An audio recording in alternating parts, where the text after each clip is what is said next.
Welcome to Beyond the Spotlight. I'm Patricia. Today, we take a quiet moment to reflect on the lives of those remarkable souls who once shined so brightly among us. Their passion, artistry, and spirit touched countless hearts. As we remember them, we celebrate the beauty they shared with the world, a legacy that will forever echo through time. Bora Dordevic, better known as Bora Chorba, was one of the most influential figures in Serbian rock music and the unforgettable frontman of Riblja Chorba. Born in Čačak in 1952, Bora discovered his passion for music at a young age and formed his first band as a teenager. His early years were filled with challenges and personal struggles, but those experiences shaped the honesty and rebellious spirit that later defined his songwriting. Through powerful lyrics, sharp observations, and emotional performances, he became a voice for generations of rock fans. Bora passed away at the age of 71 after facing health challenges in his later years. Remembered as a complex and passionate artist, his legacy continues through the music, stories, and conversations he inspired. 2 decades have passed since the world lost Buck Owens, one of country music's most unforgettable voices. He passed away at the age of 76, but his songs and the emotions behind them continue to connect with listeners today. Owens had a special ability to turn everyday experiences into music that felt honest, familiar, and deeply personal. With a remarkable run of 14 consecutive hits, including Act Naturally and I've Got a Tiger by the Tail, he helped shape the Bakersfield sound and left a lasting mark on country music. Beyond the stage, fans also loved his warmth and humor as the longtime co-host of Hee Haw. Buck Owens wasn't just a musician, he was a storyteller whose voice, laughter, and spirit remain alive through generations. Sir Howard Bernstein was a remarkable public servant whose vision helped transform Manchester into one of the UK's most admired cities. Born in 1953, he began his career as a junior clerk at Manchester City Council and, through dedication and determination, rose to become the council's chief executive in 1998. During his years in leadership, Bernstein played a key role in rebuilding Manchester's economy, attracting investment, and supporting major projects that changed the city's future. His practical approach and deep understanding of urban development earned him respect far beyond local government. He also shared his knowledge with younger generations through his work in academia. Sir Howard Bernstein passed away at 71, leaving behind a powerful legacy of leadership, ambition, and a lasting contribution to Manchester's growth and identity. Leroy Irvin, a legendary Los Angeles Rams football player, passed away on July 1, 2026, at the age of 68 in Anaheim Hills, California, after a battle with throat cancer. Known for his incredible athletic ability and determination, Irvin left a lasting mark on the NFL during his career. A 2-time Pro Bowl selection, he made history in 1981 by setting an NFL record with 207 punt return yards in a single game against the Atlanta Falcons. Irvin was also celebrated for his versatility, becoming one of the few players to earn Pro Bowl honors at 2 different positions. His achievements, including holding the Rams' record for most non-offensive touchdowns, reflect his impact on the game. Fans and teammates will remember him as a talented competitor and an unforgettable part of football history. The music world remembers Nedra Talley Ross, a founding member of the legendary girl group the Ronettes, whose voice helped define an unforgettable era of pop music. Born in Manhattan, Nedra discovered her love for singing as a young girl, and alongside her cousins Ronnie and Estelle Bennett, went on to create songs that became classics. The Ronettes gained worldwide fame, performed for audiences everywhere, and even opened for the Beatles. After leaving the spotlight, Nedra chose a quieter life, focused on faith, family, and personal happiness. She continued sharing music through Christian recordings and built a meaningful life away from fame. Honored with the Ronettes' induction into the Rock and Roll Hall of Fame in 2007, Nedra's legacy remains a reminder that true artistry never fades. The television world remembers Tom Chiron, a gifted director and producer whose creative vision helped shape some of comedy's most memorable moments. He passed away at the age of 86, leaving behind a remarkable legacy built through decades of dedication to storytelling.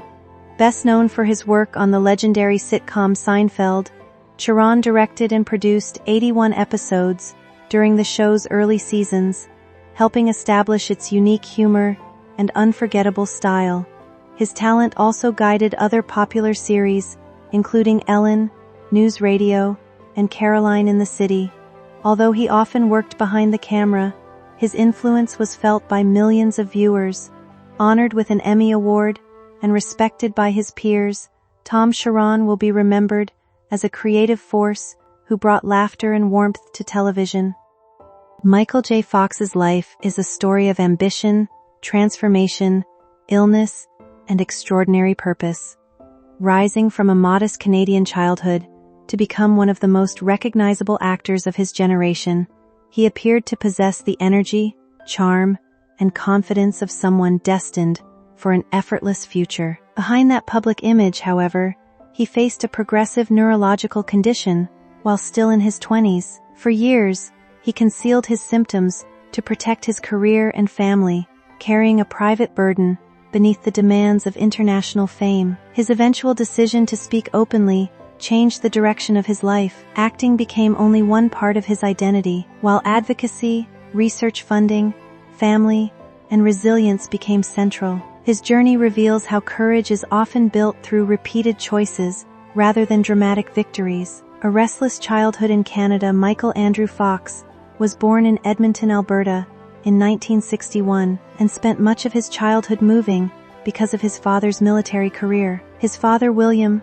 valued discipline, responsibility, and practical work, while his mother, Phyllis, brought humor, energy, and warmth into the family home. Eventually, the family settled in Burnaby, British Columbia, where Michael grew up with 4 siblings. He was not especially interested in academics, nor did he fit the traditional image of a future leading man. His short height often made him feel overlooked, but it also encouraged him to develop humor, timing, and presence. During his teenage years, he discovered acting through school drama. On stage, the uncertainty he felt in everyday life disappeared. Performing allowed him to become confident, expressive, and powerful. More importantly, he discovered that making an audience laugh gave him a sense of purpose.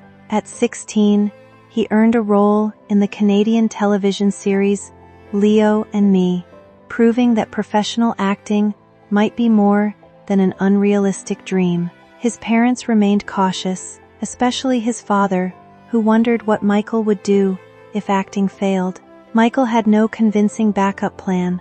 What he possessed instead was determination, a willingness to take risks, and a belief that the stage and screen offered the only future that truly felt like his own. A risky journey to Los Angeles. At 18, Michael left Canada for Los Angeles, with limited money, few professional connections, and no guarantee of success. His decision worried his family because the entertainment industry offered little stability, particularly to a young actor who did not fit conventional expectations. The first years were difficult. He lived modestly, accepted whatever work he could find, and repeatedly faced rejection. Casting professionals often focused on his height before considering his talent. Some believed he looked too young, while others struggled to imagine him as a traditional romantic or dramatic lead. Financial pressure grew, and there were moments when returning home seemed sensible. Yet leaving Los Angeles would have felt like surrendering the future he had imagined. Michael continued auditioning, studying performances, and refining the qualities that made him distinctive. Instead of trying to appear physically imposing, he leaned into speed, intelligence, vulnerability, and wit. These characteristics eventually became the foundation of his screen identity. His early hardship also taught him to work intensely whenever an opportunity appeared. He understood that talent alone would not carry him. He needed preparation, stamina, adaptability, and the ability to recover from disappointment without losing momentum. The years of uncertainty did not disappear from his memory after fame arrived. They remained part of his personality, reminding him that success could vanish quickly and that every role deserved his full commitment. The breakthrough of Family Ties. Michael's career changed dramatically in 1982 when he was cast as Alex P. Keaton in the television comedy Family Ties. The series originally centered on liberal parents raising their children in a changing political culture, but Alex quickly became its most memorable character.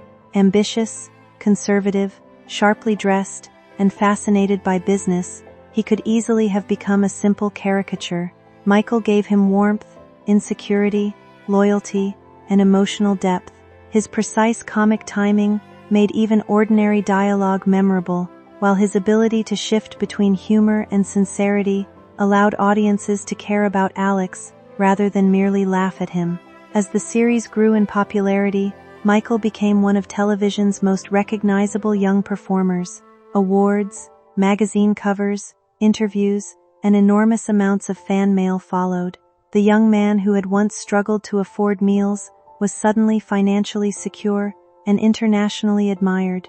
Yet, he did not view television success as the final destination. He wanted to explore film and prove that his appeal extended beyond one character. The discipline he developed on Family Ties became essential because television production required long hours, rapid memorization, and consistent energy. The role also introduced him to actress Tracy Pollan, who would later become his wife and most important source of stability. Professionally, Alex P. Keaton gave Michael the platform he had dreamed of. Personally, the experience began shaping relationships that would sustain him through challenges he could not yet imagine. The extraordinary success of Marty McFly. In 1985, Michael accepted the role of Marty McFly in Back to the Future while still working on Family Ties. The decision required an exhausting schedule. He filmed the television series during the day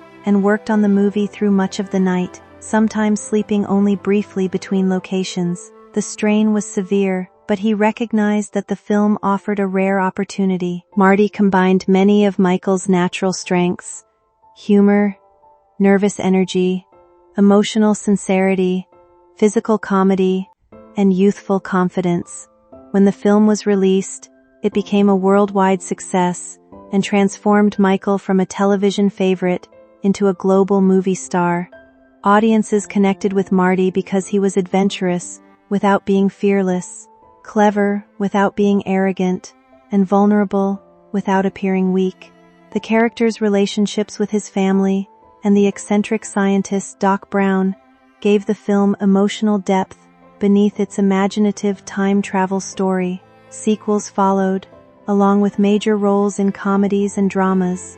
Michael appeared in films such as The Secret of My Success, Light of Day, and Casualties of War, demonstrating that he could move between light entertainment and serious material.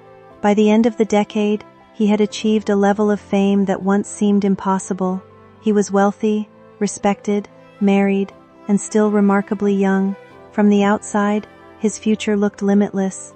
Inside his body, however, a quiet change had already begun, the first signs of an unseen illness. While filming Doc Hollywood in 1990, Michael noticed a small tremor in his left little finger.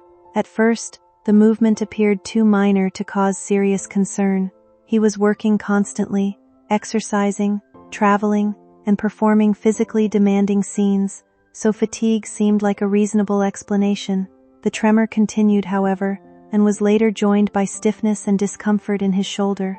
Michael attempted to dismiss the symptoms as stress, an old injury, or the consequence of an intense schedule.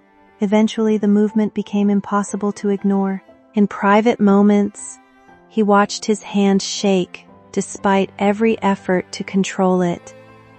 Medical consultations followed, though the early examinations did not immediately provide a clear answer. Some doctors suggested rest or stress management, but Michael sensed that something more serious was happening. In 1991, after further testing and specialist consultations, he was diagnosed with young-onset Parkinson's disease. The news was devastating. Parkinson's is a progressive neurological disorder that can affect movement, balance, speech, facial expression, and many ordinary daily tasks. Michael was only 29, recently married, the father of a young child, and at the height of his career, he had imagined decades of acting, family life, and physical freedom. The diagnosis replaced that certainty with fear. He could not know how quickly the condition would progress, which abilities he might lose, or whether Hollywood would continue employing him if the truth became public. 7 years behind a carefully maintained secret,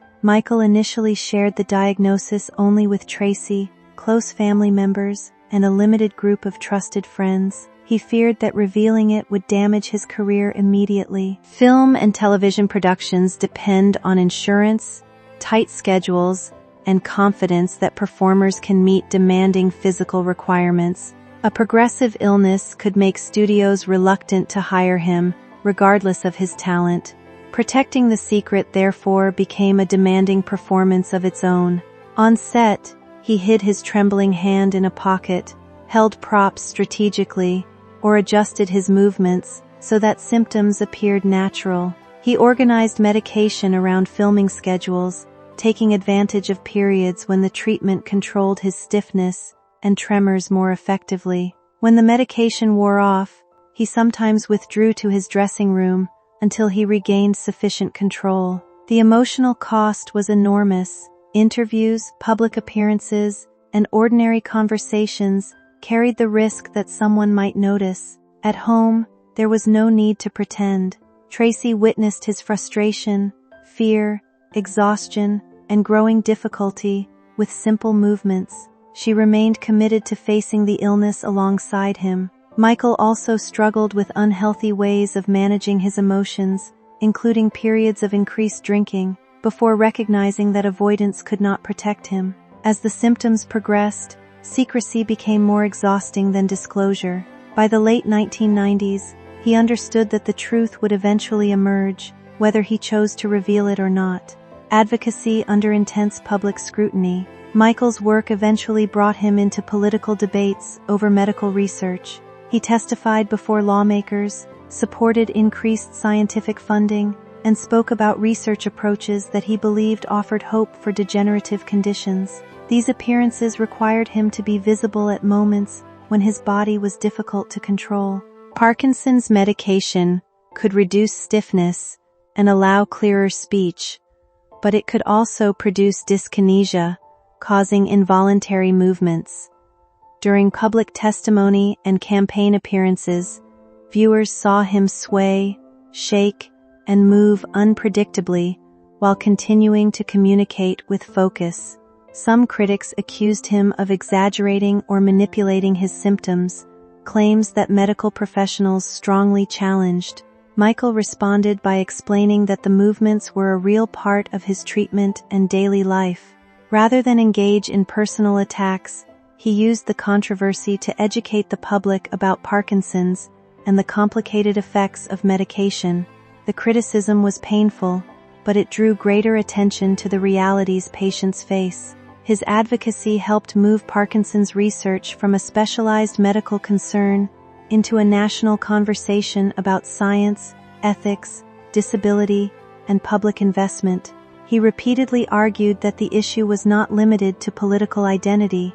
It concerned families living with illness and researchers seeking ways to reduce suffering. By appearing publicly without hiding his symptoms, he challenged expectations that disabled or chronically ill people should remain invisible until they could present themselves in ways that made others comfortable. The growing physical cost of Parkinson. As the years passed, Parkinson's affected more aspects of Michael's daily life. The tremor that began in one finger expanded, while rigidity, balance problems, changes in speech, and involuntary movements became more pronounced. Tasks most people perform without thought began demanding careful concentration. Tying shoes, buttoning clothing, cutting food, writing, typing, and walking across an unfamiliar room could become difficult or unsafe. He adapted by using slip-on shoes, voice dictation technology, mobility aids, modified routines, and assistance from others. These accommodations were practical, but each one represented the loss of an ability he had once taken for granted.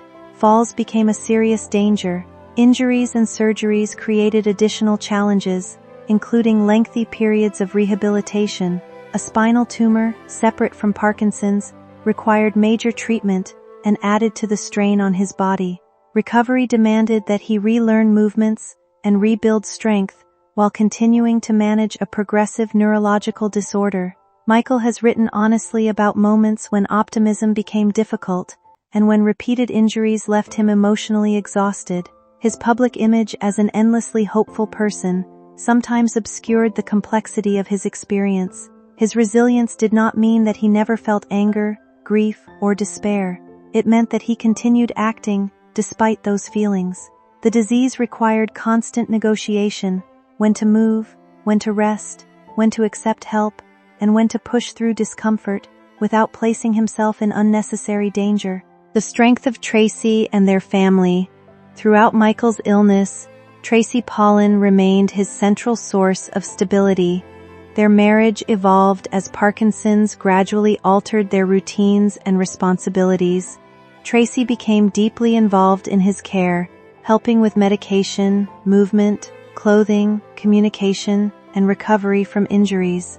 Yet their relationship was not reduced to that of patient and caregiver. They continued to share humor, affection, parenthood, disappointment, and ordinary domestic life. Their children grew up with a father whose physical abilities changed from year to year.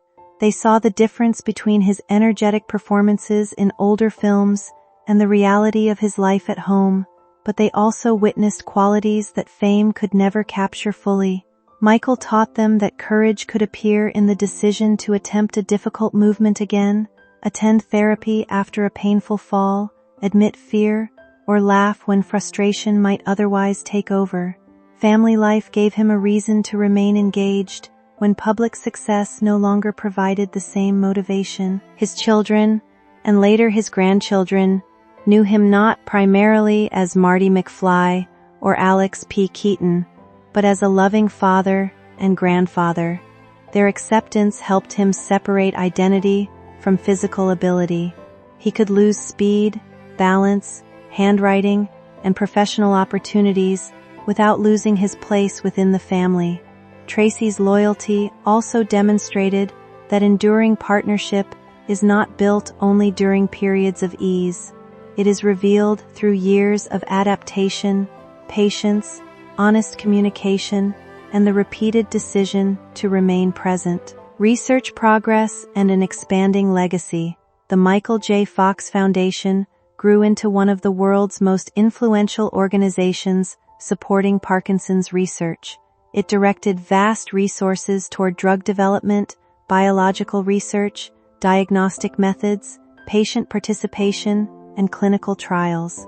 Its approach emphasized speed and cooperation, encouraging researchers, pharmaceutical companies, doctors, and patients to share information rather than work in isolation. The foundation supported investigations into biomarkers that could identify biological signs of Parkinson's, potentially allowing earlier diagnosis and more effective testing of future treatments. It also invested in genetic research, imaging, improved medications, and experimental therapies. Not every project succeeded, and a definitive cure remained uncertain, but the organization helped create momentum in a field that had often progressed slowly. Michael understood that the most meaningful breakthroughs might arrive too late to reverse his own condition.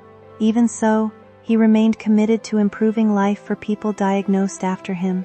This willingness to work toward a future he might not personally enjoy gives his advocacy unusual moral force. His influence also extended beyond laboratories. He changed how the public understood Parkinson's by showing that it could affect younger adults, and by discussing symptoms without shame.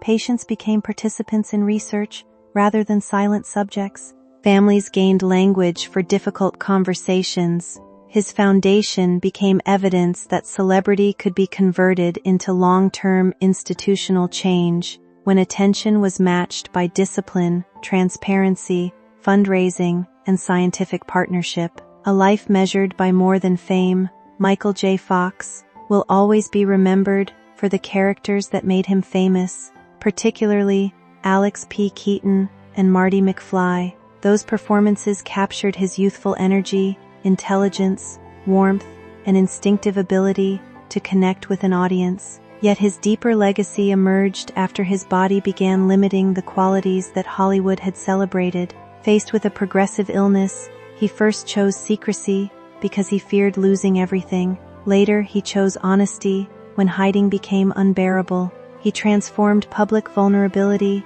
into advocacy, used fame to support research, and allowed millions of patients to feel less invisible. His journey does not offer a simple victory over disease. Parkinson's continued taking abilities despite his discipline, resources, medical treatment, and determination. The significance lies in how he responded to those losses. He accepted help without allowing dependence to erase dignity. He left successful roles without describing the decision as failure. He continued supporting research that may benefit future generations more than himself. He remained devoted to his family and retained humor even when ordinary tasks became difficult. His story suggests that legacy is not created only through talent or achievement. It is formed through the values a person protects when circumstances become painful and uncontrollable. Michael could not choose his diagnosis, but he repeatedly chose transparency, service, gratitude, love, and purposeful action. The courage to keep building.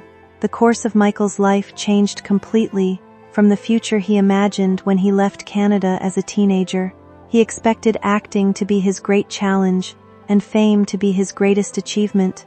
Instead, acting became the preparation for a far more demanding role, living openly with a progressive disease while helping others face it with greater knowledge and hope.